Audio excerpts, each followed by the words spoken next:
साहेब बंदगी साहेब सदगुरु कबीर साहब के अमृतमय वचनों के साथ जीवन कल्याण का जो सरलतम मार्ग भक्ति का मार्ग है उसे हम आत्मसात करने का प्रयास करें। सदगुरु के वचन है, भक्ति करण को चाहो तो निंदा से नहीं डरियो जी। भक्ति करण को चाहो तो निंदा से नहीं डरियो जी। 5 छड़ी कोई सिर पर मारे, कहत बने तो सहियो। पर नारी से नेह न करियो, देखत ही से डरियो जी। ये संसार कांटे की बाड़ी, निरख परख पग धरियो जी। साहब कबीर का यह निर्गुण कहरा, महरम होए सो बुझियो जी। भक्ति करण को चाहो तो निंदा से नहीं डरियो। भक्ति मुक्ति का साधन, भक्ति पूर्ण समर्पण, भक्ति मुक्ति की निशैनी, भक्ति निशैनी मुक्ति की। चढ़े संत सब ध्याए, जिन जिन मन आलस किया, जन्म जन्म जहड़ाए। भक्ति मुक्ति को प्राप्त करने का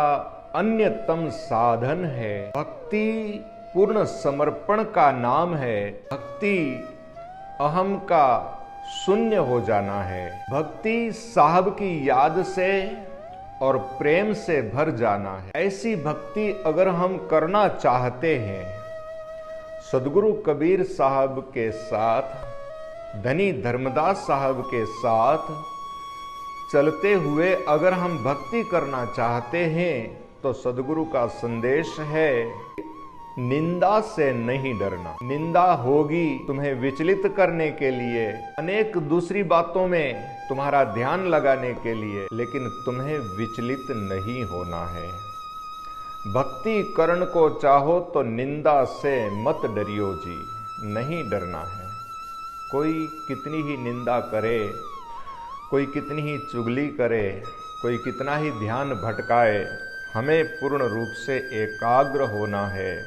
यही साधना है। साहब तो यहाँ तक कहते हैं, 5 छड़ी कोई सिर पर मारे, सहत बने तो सहियो जी। जिनकी वृत्ति है तुम्हारा ध्यान भटकाने की, तुम्हें दुख देने की, संभवतः वह आप पर अनेक प्रकार से प्रयोग करे, अपना बल प्रयोग, अपना बुद्धि प्रयोग, तुम्हें परेशान करने का प्रयास करे। साहब कहते हैं कि जिस लक्ष्य के लिए हमने कदम उठाया है वह लक्ष्य इतना बड़ा है कि अगर उसके लिए हमें छोटी मोटी कीमत चुकाना पड़े तो हमें उससे डरना नहीं चाहिए। थोड़ा बहुत कोई शारीरिक कष्ट दे दे, कोई मानसिक क्लेश दे दे और ढंग से हमें परेशान करे, तो अगर सहन हो सकता है तो सहन कर लेना। मन में राग द्वेष मत पालना, दुखी मत होना, विचलित मत होना और भ्रमित मत होना। अपनी भक्ति पर कायम रखना। यही जो हमारा विरोध कर रहे हैं, एक दिन परम सहायक बन जाएंगे, एक दिन सच्चे साथी बन जाएंगे। जिस दिन आपकी पहचान उनको हो जाएगी, उस दिन वह आपके सच्चे साथी बन जाएंगे। पर नारी से नेह न करियो, देखत ही से डरियो जी। संसार की मर्यादाओं का पालन करना मनुष्य का धर्म है।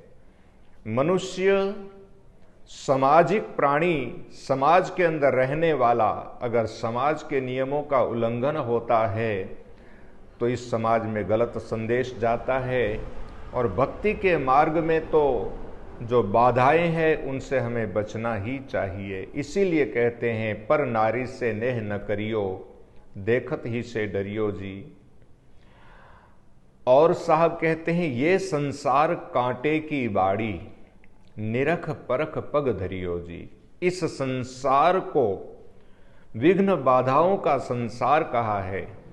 बिना समस्याओं का संसार नहीं होता, बिना बाधाओं का संसार नहीं होता। जिस प्रकार बाधा दौड़ को पार करते हुए जो खिलाड़ी पहले पहुंचता है उसे जीत दी जाती है, वैसे ही संसार की बाधाओं को जो पार करता है, उन्हें सुलझाते हुए जो आगे बढ़ता चला जाता है, रुकता नहीं किसी भी बाधा पर, वही भक्ति कर सकता है। बाधाओं को बाधा नहीं समझना है, बाधाओं को परिस्थिति समझना है, बाधाओं को परीक्षा समझना है, बाधाओं को चुनौती समझना है और उसे हमें पार करना है। और आगे अंत में सदगुरु कहते हैं, साहब कबीर का यह निर्गुण कहरा, महरम होए सो बुझियो जी। सदगुरु का यह कहरवा है, निर्गुण पद है। अगर हम मर्म को पहचानते हैं, अगर हमें सदगुरु के वचनों का मूल्य पता है, अगर हम साहब के वचनों का मूल्य करना जानते हैं, अगर हम अपने जीवन का मूल्य समझते हैं, अगर हम मुक्ति की महत्ता को जानते हैं, अगर हम अपने आप का सम्मान कर सकते हैं, तो हमें सदगुरु के वचनों को पहचानना होगा। हम सदगुरु के वचनों को तभी ही पहचान पाएंगे जब हम अपने ही जीवन की गरिमा को और सदगुरु के ज्ञान की पराकाष्ठा को स्वीकार कर पाएंगे। साहिब बंदगी साहिब।